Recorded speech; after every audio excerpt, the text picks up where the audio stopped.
October 1994. A hillside in southeastern Anatolia, an hour from the Syrian border, colored by the evening sun.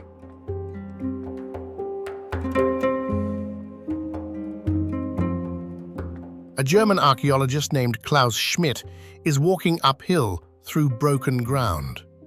The slope is awkward. Basalt blocks lie scattered across it. There are no walls here, no pottery, nothing that announces itself.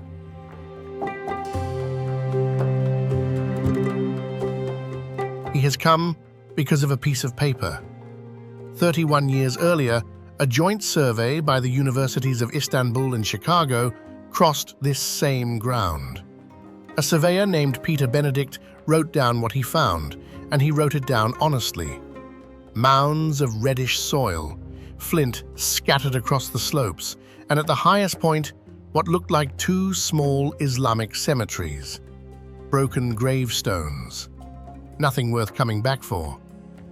Schmidt reaches the top of the mound. He stands over the gravestones, and within a few seconds, he understands that they are not gravestones. They are the tops of carved pillars, T-shaped, limestone. He has seen this shape before, at a site called Navali Chori, 50 kilometers north, which a dam had drowned 3 years earlier. These pillars are Neolithic. They were cut by people with no pottery, no writing, no metal, no farms. He said afterwards that he had two choices that evening. He could walk away and tell nobody, or he could spend the rest of his life on that hill.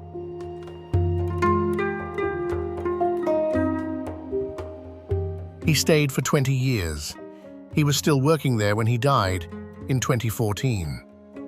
What lies under that hill was raised around 9,500 years before the Common Era, 11,500 years ago, 6,000 years before Stonehenge, 7,000 before the first pyramid at Giza.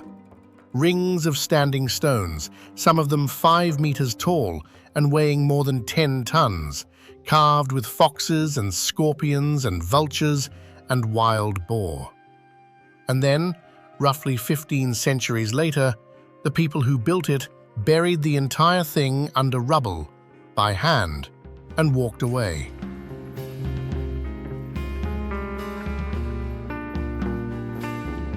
The place is called Göbekli Tepe, Potbelly Hill.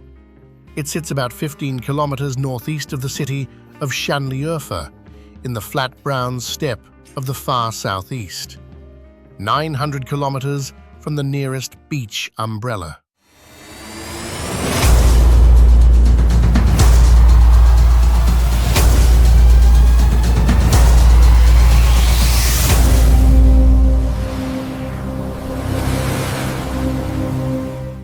This is Turkey, or rather, this is the part of it that almost nobody arrives for.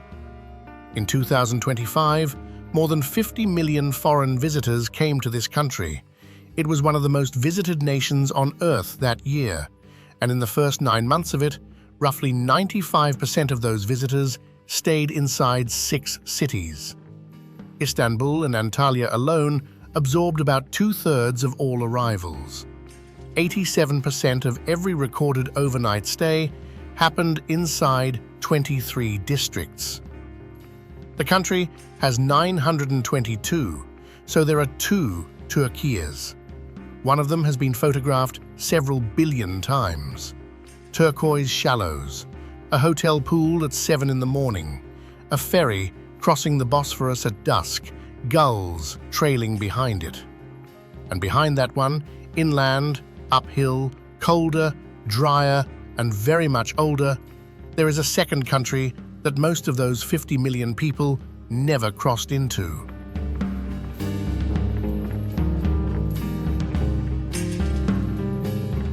It begins where the coastal mountains stop.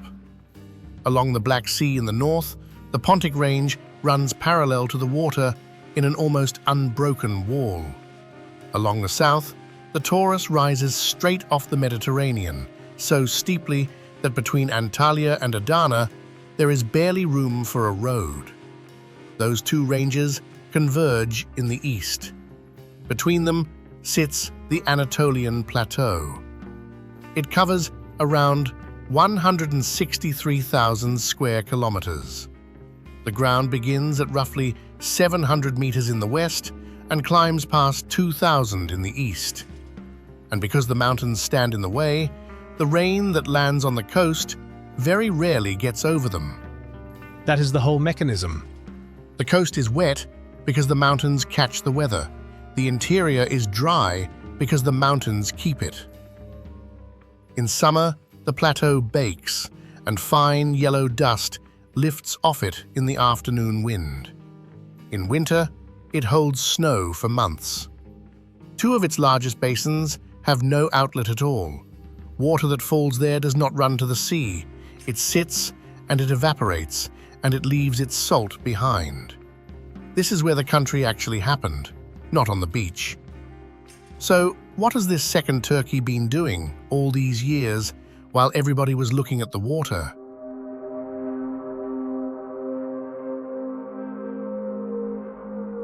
Start where we started, in the southeast, on the steppe above the Euphrates. Şanlıurfa is a city of around 2 million people, built on limestone the color of weak tea. In its center, there is a pool of sacred carp, fed by a spring, where pilgrims have come for centuries because of a story about Abraham and a fire that turned to water. In the covered bazaar, coppersmiths still work sheet metal by hand, and the sound carries 3 streets in every direction. But the reason archaeologists now speak about this province the way they once spoke about Mesopotamia is what has come out of the ground around it. Göbekli Tepe is the site that broke the sequence. For most of the 20th century, the accepted order of human development ran in one direction. First, people farmed. Farming produced surplus. Surplus produced settlement. Settlement produced hierarchy, and hierarchy produced monuments. Temples came at the end of that chain because only a settled agricultural society could afford to build one. Göbekli Tepe was built at the beginning of the chain, by hunter-gatherers. The excavated enclosures are rings of stone pillars, each ring anchored by 2 taller pillars standing at its center, facing one another. The central pillars are not abstract. They have arms carved down their sides, hands meeting at the front, belts and loincloths cut in low relief. They are figures, something between people and something else. Around them, on the outer pillars, the carvings are almost entirely animal and almost entirely dangerous. Snakes, scorpions, spiders, vultures, wild boar with the tusks emphasized. Very little of what is depicted is food.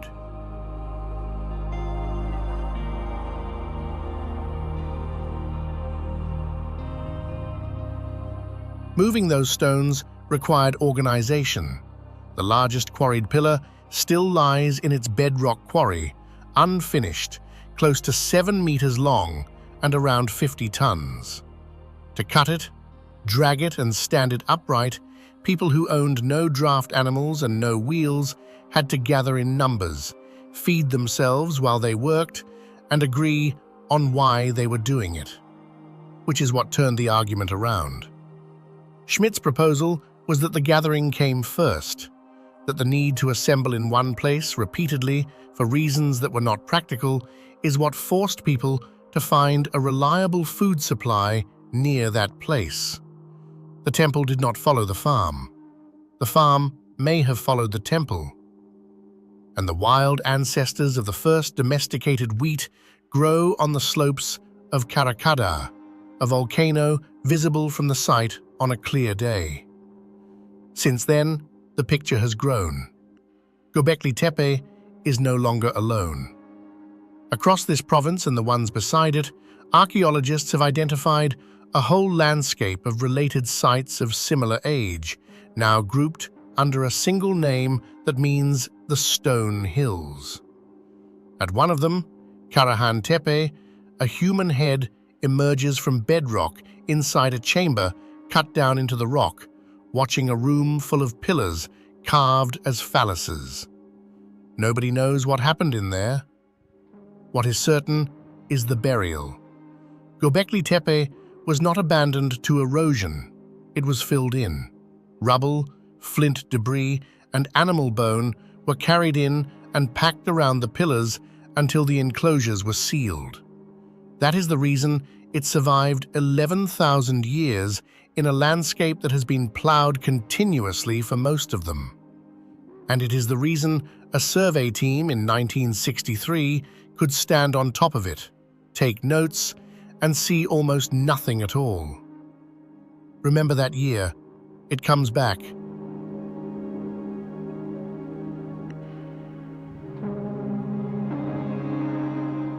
"60 kilometers west of Şanlıurfa, the steppe breaks open, and the Euphrates comes through it. The town of Birecik Sits on the eastern bank, under sandstone cliffs the color of old paper. The river here is wide, slow, and green.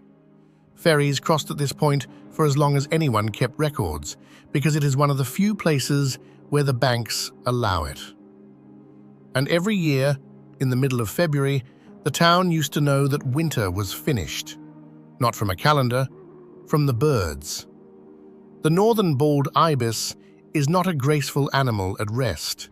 It is dark, glossy, about the size of a goose, with a bare red head and a long curved bill, and a ruff of feathers at the back of the neck that stands up when it is agitated.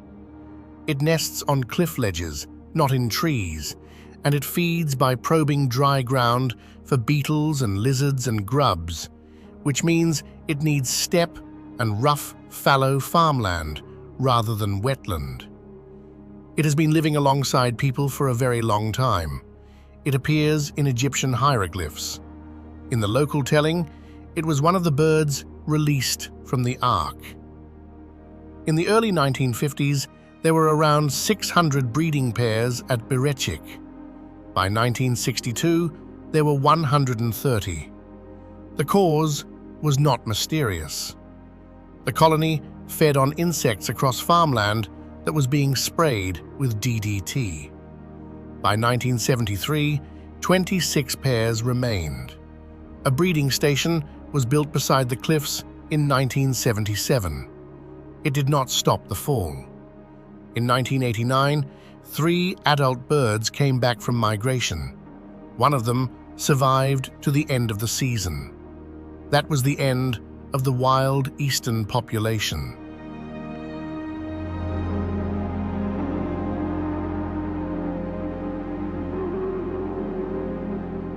What exists at Birecik now is something more complicated than a rescue. There are roughly 300 birds. Every year in late winter, the cages are opened and they fly free, breeding on the cliff ledges and the nest boxes, foraging out across the fields exactly as they always did. And every year, after the breeding season ends, they are caught and brought back in. Not because anyone wants them in a cage, because the migration route that used to take them to Africa now runs through pesticide, power lines, and hunting, and the birds that leave do not come back. Mustafa Çulkuoğlu grew up in Birecik and guides visitors at the colony. He is the 3rd generation of his family to care about these birds. He can age them at a distance by the head, brown and feathered on a yearling, bare and red on an adult. And he still talks about the 14th of February the way other people talk about a birthday. So, the herald of spring is now a bird that is let out for spring and taken back in afterwards. It exists because a specific group of people decided every single year for almost 50 years to keep it existing. Hold on to that. This country is going to ask that question again. 200 kilometers east, the land changes character completely. Mardin is built on the side of a single limestone ridge, looking south. The old town runs along the slope in terraces, house above house, so that the roof of one street is the courtyard of the next. The stone is soft when it is quarried and hardens in the air, which is why every doorway, window frame, and cornice in the city is carved. Craftsmen still cut it by hand in workshops below the town.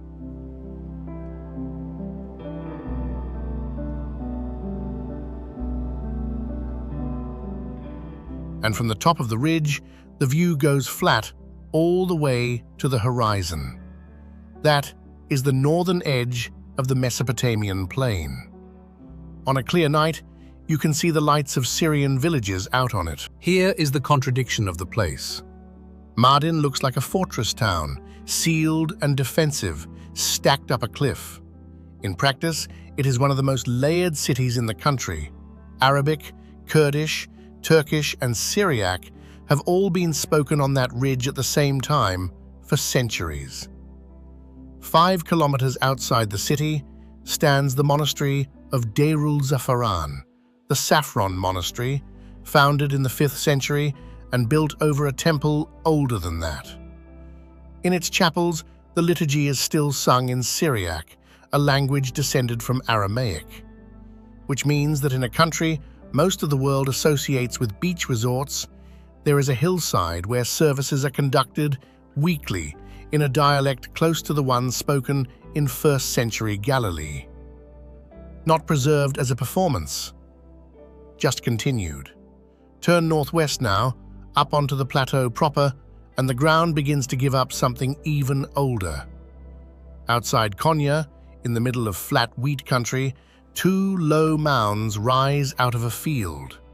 That is Çatalhöyük, a town of perhaps 8,000 people, occupied 9,000 years ago. It had no streets. The houses were packed against one another with no gaps, and people entered through a hole in the roof, climbing down a ladder into a room where the walls were painted and the dead were buried under the floor.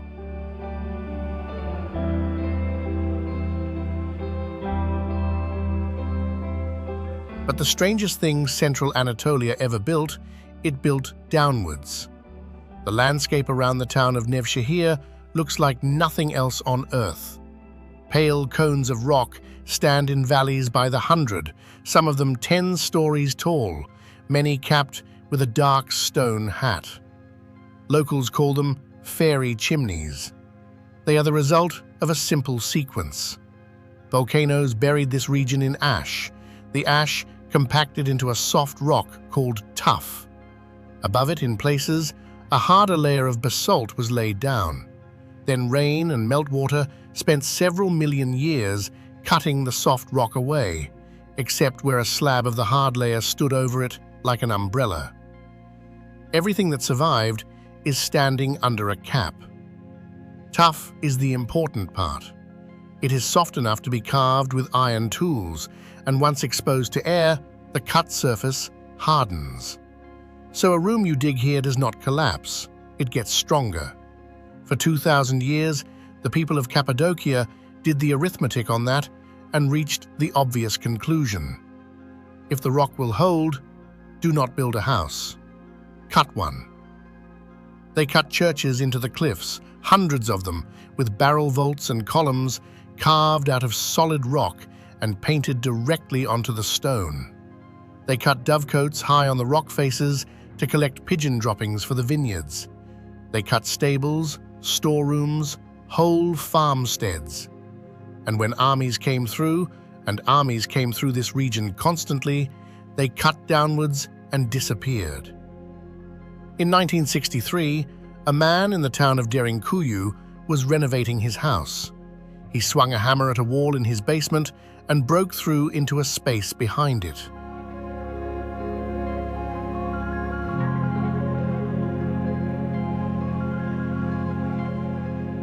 Behind that space was a passage. Behind the passage was a room.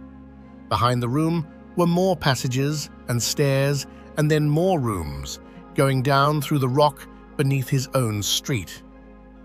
What he had opened is the largest excavated underground city on Earth. It descends roughly 85 meters through 18 levels. At full capacity, the estimates run to around 20,000 people living below the surface, together with their animals and their food. The engineering is the part that deserves attention because it is not a cave system. It is a designed one. Livestock were kept on the upper levels, close to the surface. That solved two problems at once. It kept the smell and the gases out of the living quarters below, and it put a layer of large warm bodies between the people and the winter. Ventilation ran through more than 50 vertical shafts, some of them cut over 50 meters deep, connecting every level to the open air. Several of those shafts doubled as wells, and here is the detail that shows what the builders were actually afraid of. The wells were not accessible from the surface. An attacker who reached the town above could not poison the water of the people below. Tunnels sloped So that water drained away from the living space rather than into it. At the mouths of the main passages, discs of stone, up to 1.5 meters across, were set into carved slots, so they could be rolled across the corridor from the inside and could not be moved from the outside. Each disc had a hole through its center. If a defender needed to see out or to put a spear through, the hole was there. There is a wine and oil press. There are stables, cellars, refectories, a school with a barrel-vaulted ceiling, and study rooms opening off it. On the lowest accessible level, there is a church cut in the shape of a cross. And Derinkuyu is not unique. It is the deepest of more than 200 underground complexes believed to exist across Cappadocia, of which only around 36 have been found so far. Some are thought to connect to each other by tunnel, kilometers at a time.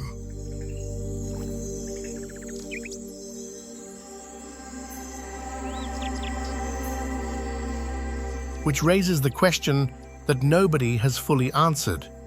Who cut the first level?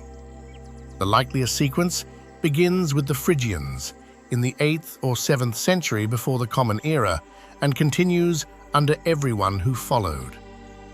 Byzantine Christians extended the complexes heavily and used them and left the chapels.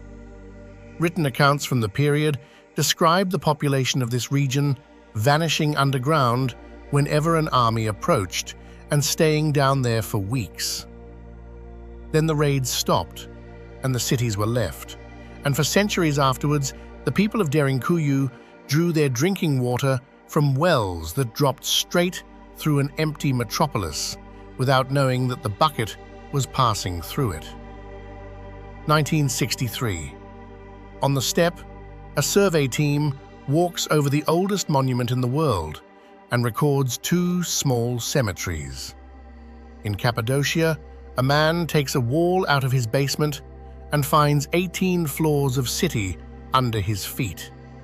The same year, twice, the interior of this country was standing right there in plain sight.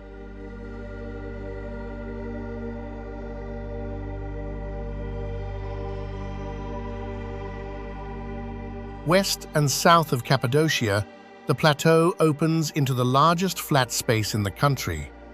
The Konya basin covers around 50,000 square kilometers at an altitude of roughly 1,000 meters, ringed by the Taurus in the south and the Sultan Mountains in the west. It is closed. No river leaves it. This is the national breadbasket, and in the city at its heart, Konya, the tomb of the poet Rumi, sits under a fluted turquoise tower that has been a place of pilgrimage for 700 years. It is also one of the driest inhabited places in Turkey, and for most of its history, that was manageable, because the crops matched the rainfall. Wheat and barley are rain-fed. They ask the sky for what they need, and they accept the answer. Then the crops changed. Sugar beet and maize pay considerably better, and they drink. What the sky would not provide, farmers took from underground, one well at a time. The consequences arrived from below. Beneath this plain lies limestone, and limestone dissolves. Over hundreds of thousands of years, groundwater moving through it hollowed out voids and caverns, and the water inside those voids held the roof up. Pump the water out, and the support goes with it. Sooner or later, the roof finds it is holding nothing. The ground opens without warning. Circular, vertical-sided, sometimes 100 feet across and hundreds of feet deep. One near Karapanar drops around 40 meters straight down.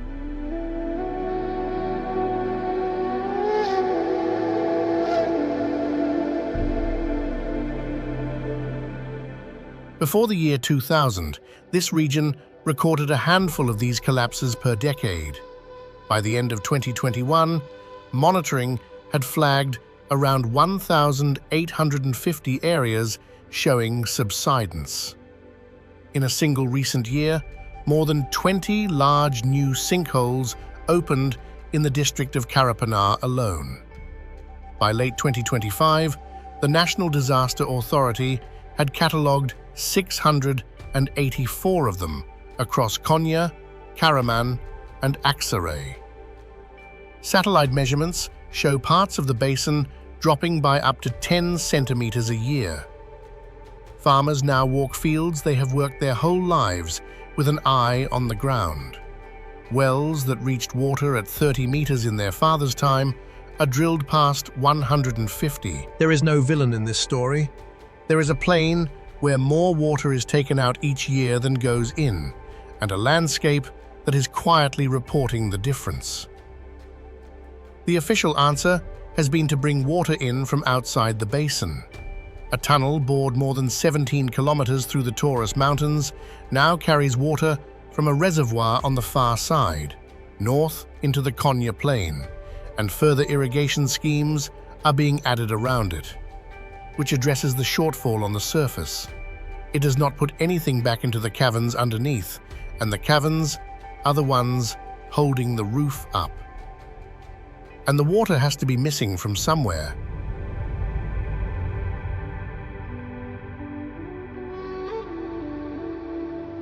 At the northern edge of the same basin, the ground turns white.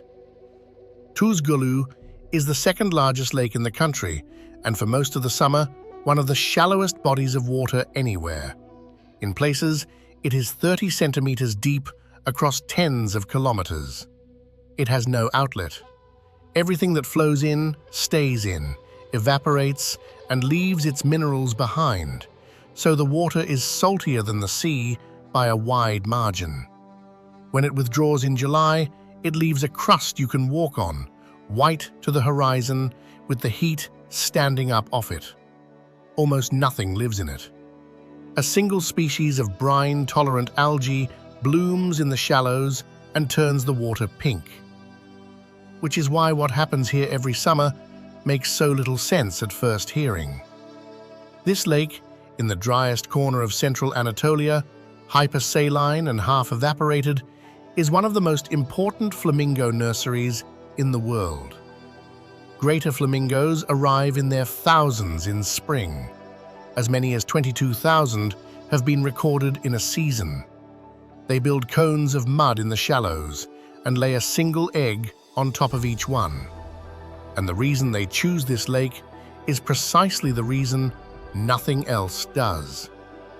Water that salty holds no fish, no reptiles, and very few mammals willing to wade through it.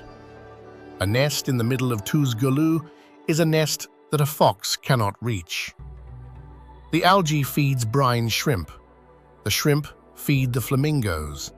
The pigment in the shrimp is what turns the adult birds pink. The entire pink spectacle runs on one alga and one crustacean in water almost nothing else can drink.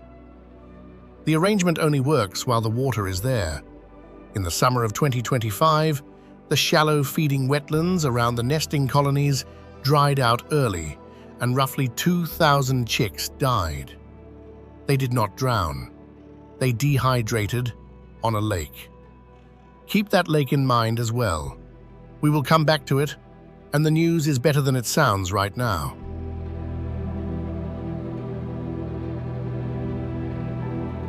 Head east from here, and the plateau begins to climb. By the time you reach Erzurum, the ground is standing at around 1,900 meters, and the character of the country has changed again.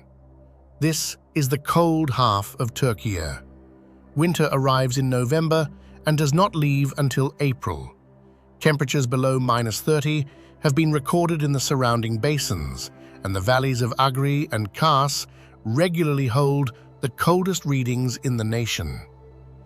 Which asks an obvious question. Why would anyone put a city here? Because of the roads. Erzurum sits on the corridor between Anatolia and the Caucasus and Iran, and whoever held it controlled the movement of caravans, armies, and taxes across the whole eastern approach. That is why a city on a windswept plain at 1,900 meters has a 13th century seminary with twin fluted minarets, a Seljuk citadel, and a row of tombs shaped like stone tents, echoing the felt tents of the people who built them. The wealth came from traffic. The architecture stayed after the traffic moved. Further east still, near the Iranian border at Dogu Bayazit, a palace stands alone on a rock shelf beneath the snowline of Agri Dağ, the mountain most of the world calls Ararat.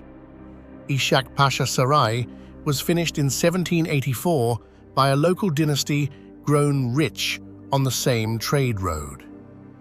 It had a heating system running under the floors and a domed hall, and now it looks out over an empty valley because the road that paid for it no longer runs past the door.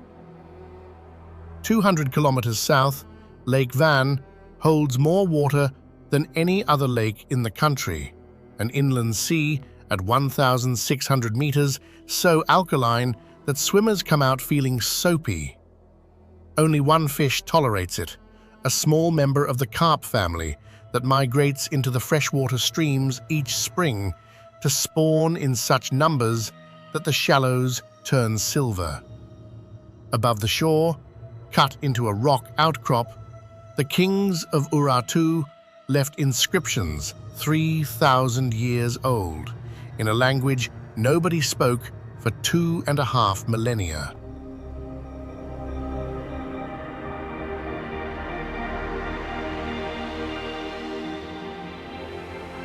And on a peak in Adıyaman, at more than 2,000 meters, a 1st century king had the summit itself piled higher with crushed rock and ringed it with colossal seated statues of himself and the gods, whose heads have since fallen and now sit on the ground, looking east.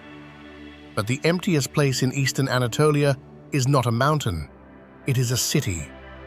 45 kilometers east of Kars, on a triangular plateau above a gorge, stand the walls of Ani. In the year 1001, this was one of the largest cities in the world, the capital of the Bagratid Armenian kingdom, with a population estimated at up to 100,000 on the trade route between Byzantium, Persia, and Central Asia. It was called the City of 1,001 Churches. Archaeologists have so far identified around 50 churches, 33 cave chapels, and 20 chapels inside the walls. The cathedral was built between 989 and 1010 by an architect named Tredat, who a few years earlier had been called to Constantinople to repair the collapsed dome of Hagia Sophia.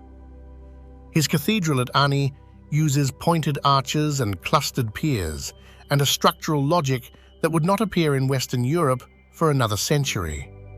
It still stands to almost its full height. The dome is gone. Then the century turned against it. In 1064, a Seljuk army took the city after a siege, and an Arab chronicler writing afterwards described streets impassable with the dead. It changed hands repeatedly after that. The trade routes shifted north. In 1319, an earthquake brought down a large part of what remained. Ani was not destroyed. That is the strange thing about walking through it. It was left. The walls are intact for hundreds of meters. The gates still stand. Grass grows over the street plan. For Armenians, this is not a ruin among ruins. It is a capital, and its loss is bound up with a far larger loss in the 20th century that no visitor should pretend is settled history. The site sits directly on the closed border. It was listed by UNESCO in 2016. What you hear at Ani on an ordinary afternoon is wind through cut stone and the river 100 meters below in the gorge. There is no town. There is no traffic. A city of 100,000 people is now a field with churches in it.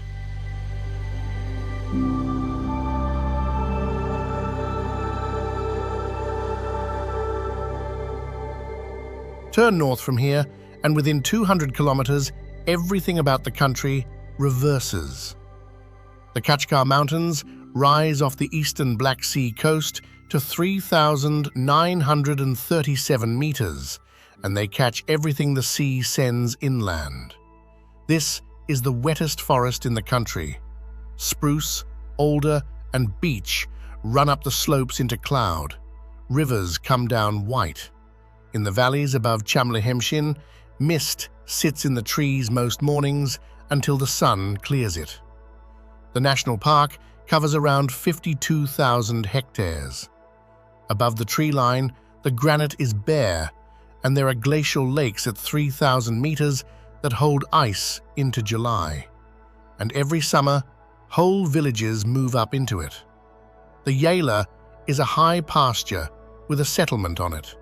Wooden houses on stone footings, used from June until the first snow. Families take their cattle up when the lowland grass burns off, make butter and cheese for the season, and come back down in autumn. Some of these places sit above 2,400 meters and are simply closed for half the year. It is easy to look at that and see a folk custom. It is not one. It is a rational answer to an awkward mountain. The coastal strip is too narrow and too steep to graze in summer, and the high grass is only edible for 3 months. Moving the animals to the grass costs less than moving the grass to the animals. People have been running that calculation here since long before anyone wrote it down, and the Ottoman maps of this range name it after the herders who used it. These are also the last good forests in the region for large animals.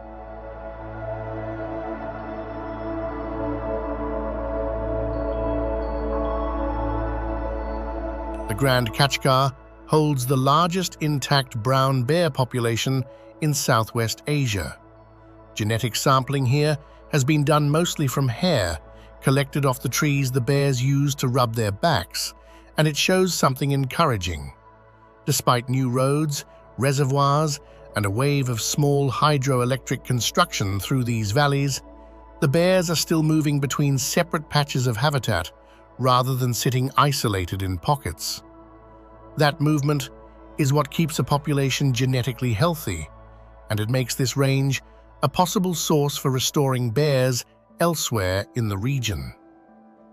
Higher up, on ground too steep for the bears, there is an animal with a quieter significance.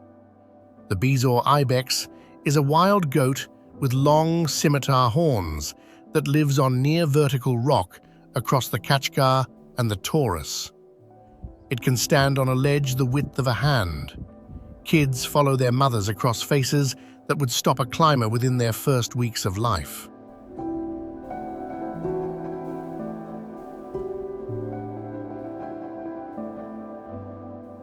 Is the wild ancestor of the domestic goat. Every goat in every yard in every village in this country, and most of the goats on Earth, descend from animals taken off these mountains and the ranges south of them around 10,000 years ago. Which is to say, at almost exactly the moment those people in the southeast were burying their stone circles. The animal that started the whole arrangement is still up there, still wild, refusing it.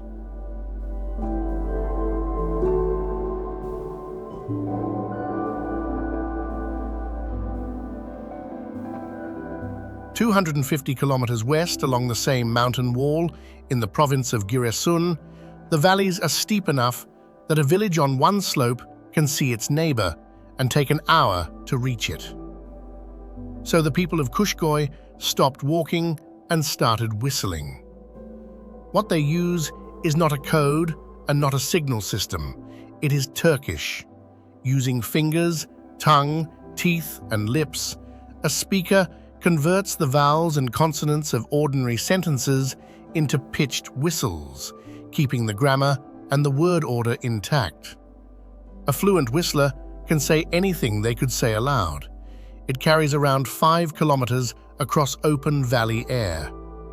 Brain imaging studies have found something worth pausing on. Spoken language is processed mainly in the left hemisphere. Whistled Turkish is processed by both hemispheres roughly equally, because the melodic information the right hemisphere handles is now carrying the meaning. Around 10,000 people in the district of Çanakçı still understand it. 50 years ago, it was in use across 5 provinces of the eastern Black Sea. Today, outside Kuşköy, it survives mostly among shepherds and mostly in fragments. The thing that broke it was not migration or schooling or television. It was the mobile phone. A language built to cross 5 kilometers of mountain air was made unnecessary by a device that crosses 5,000. UNESCO put it on the list of intangible heritage in urgent need of safeguarding in 2017. Kuşköy has held a whistling festival every year since 1997. The local primary school teaches it. A university on the coast added it as an elective. Whether that is enough is not yet known.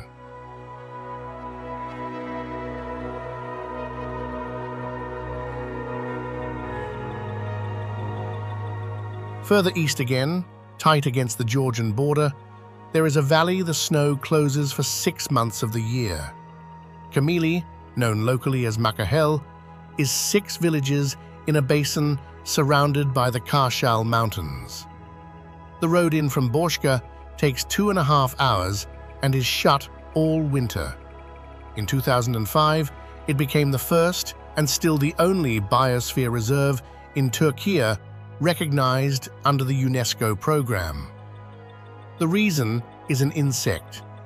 The Caucasian grey honeybee has the longest tongue of any race of honeybee, a little over 7 millimeters, which lets it work deep tubular flowers like clover and alfalfa that other bees cannot reach. It builds strong colonies slowly, rarely swarms, and keeps foraging in cold, wet, overcast conditions that would keep other bees inside. In a valley with a short season and a lot of rain, those are exactly the right traits. And this basin is the only place where that bee has remained genetically pure, because the mountains and the snow have kept other populations out. Elsewhere, the race has been hybridized almost everywhere it occurs. The area was declared a gene protection zone in 2001, and it now supplies queen bees to beekeepers across the country. 6 villages, closed in by snow, quietly holding a genetic line that nowhere else managed to keep.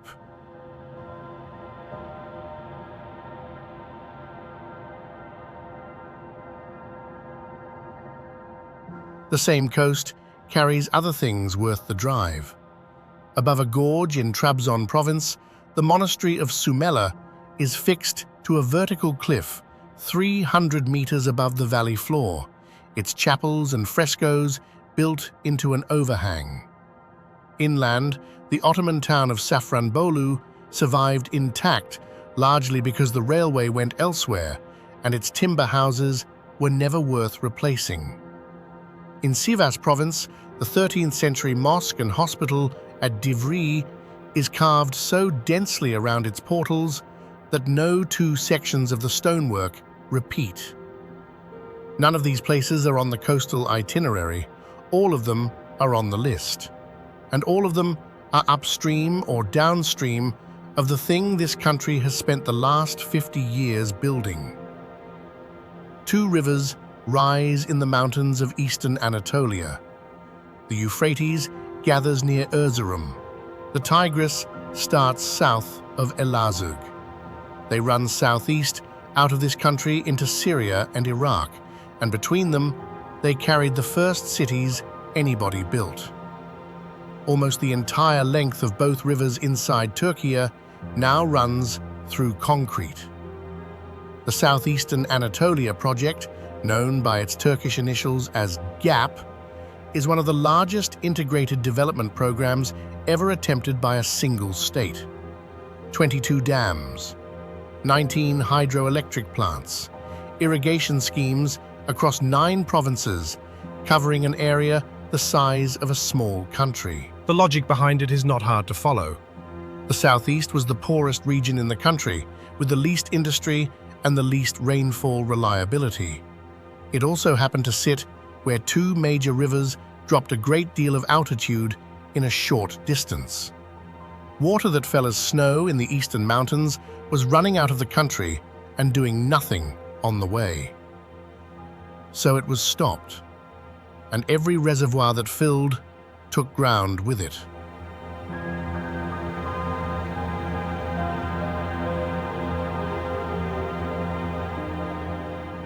Navali Chori, the Neolithic settlement where Klaus Schmidt learned to recognize a T-shaped pillar, went under the Ataturk Dam in 1991. That is why he went looking for another site in the first place. The whole discovery at Göbekli Tepe exists because a different one was drowned. The program was not finished with the rivers. On the Tigris, about 300 kilometers downstream of where it starts, there is a bend in the gorge where limestone cliffs stand over the water. People have lived at that bend for roughly 12,000 years. They cut caves into the soft rock, thousands of them, on level after level, and lived in them continuously. Romans built a fortress on the height to watch the crossing. Byzantines made it a bishopric. In the 12th century, an Artukid ruler threw a bridge across the Tigris here with a span that was, at the time, one of the widest in the world. It became the final capital of a Kurdish dynasty that outlasted its own empire by 3 centuries. The town was called Hasankeyf. Roughly 3,000 people were living in it, some of them still in the caves when the decision was taken. 56 kilometers downstream, at the village of Ilisu, a dam 135 meters high was completed. Its reservoir would cover 190 square kilometers. It would generate around 1,200 megawatts, about 1.5% of national generating capacity. Filling it would submerge roughly 300 historical sites and displace tens of thousands of people across close to 200 villages. Hasankeyf sat in the middle of the flood zone.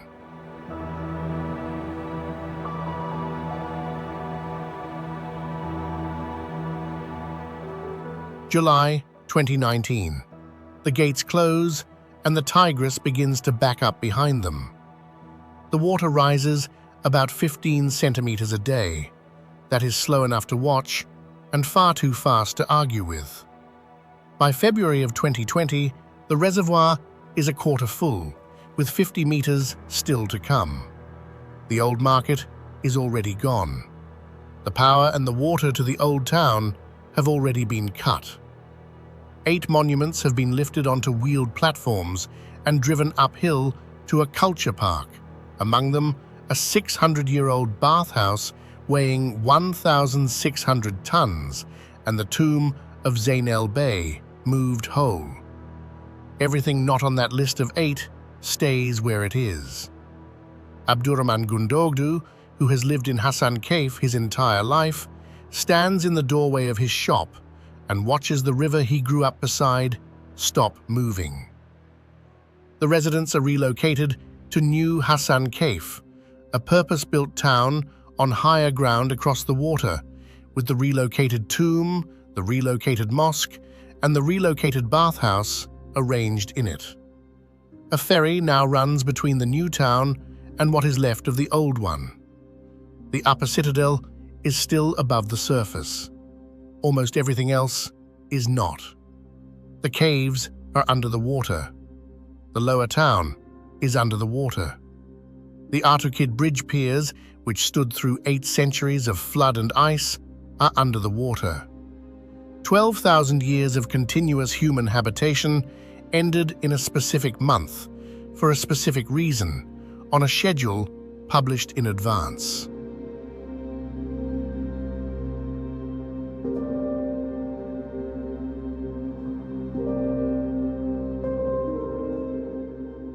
And here is the part that belongs in this documentary and not in another one.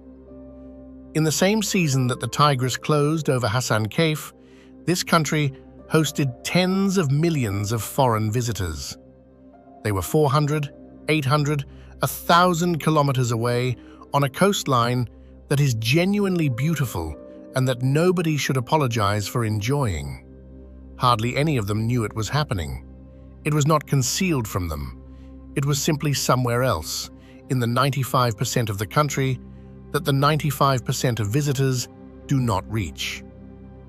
The world tends to describe places like Hasankeyf as forgotten.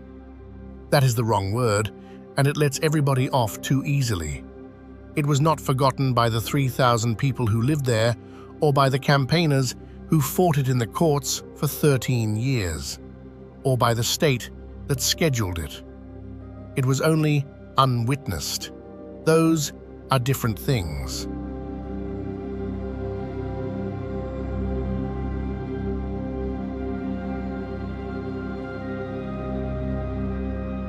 So, back to a lake. The logic behind it is not hard to follow. The southeast was the poorest region. Tuz Gölü had a bad decade. By 2021, satellite images showed the bed almost completely dry and the flamingo colony collapsing. Chicks died in the thousands. Specialists said publicly that this was no longer an anomaly. Then the rain came back a little and water management around the lake changed, and the birds did what birds do, which is try again. In the summer of 2026, the ministry counted 12,800 flamingo chicks hatched at Tuz Gölü, the highest figure in 5 years. In September and October, the young birds will start to fly. That is not a solution to the water table under Konya.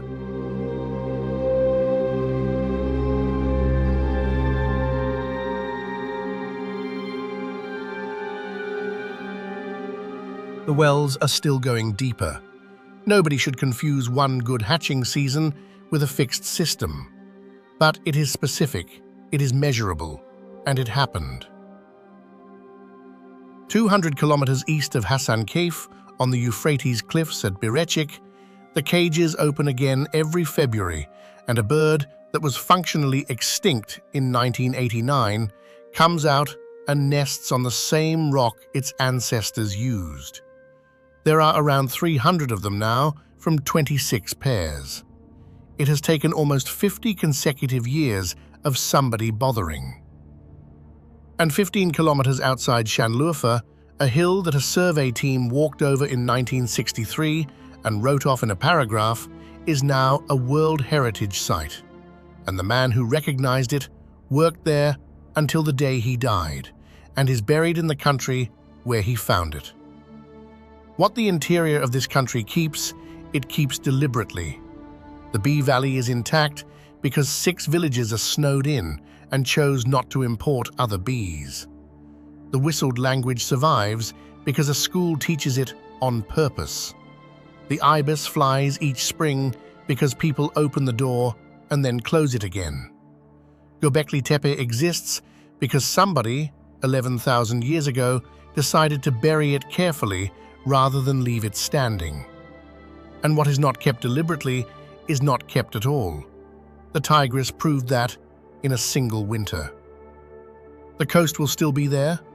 It is the newest thing about this country and the easiest to love, and it deserves the crowds it gets. But it is the edge of the page. Everything that made this place what it is happened uphill, inland, in the cold, on a plateau most visitors never cross. It is still happening. It is simply happening without an audience. Thank you for watching. Until the next journey.